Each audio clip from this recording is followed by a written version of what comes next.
Discussion feeds empower organizations to communicate more effectively with network members, drawing attention to specific content and ensuring key stakeholders are aware of the progress being made.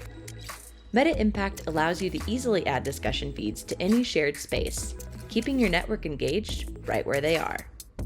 Simply navigate to a space, click Add Page, and select the discussion feed. From there, you can create an open forum, announcement feed, or custom feed. Open forums foster lively conversations, questions, and the exchange of ideas, while announcement feeds provide one-way distribution of important news, events, and information. Discussion feed posts can be elevated with videos and images, or by embedding Meta Impact objects, initiatives, metrics, action plans, and more.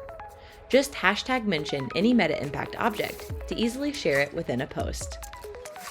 Open discussion feeds are designed to be interactive. Users can reply to posts inline for organized, easy-to-follow discussions, while emoji reactions offer a quick, fun way to show acknowledgement and support. By providing a powerful way to connect and impact networks, organizations can unlock new opportunities for engagement, drive meaningful discussions, and ultimately create more significant impact.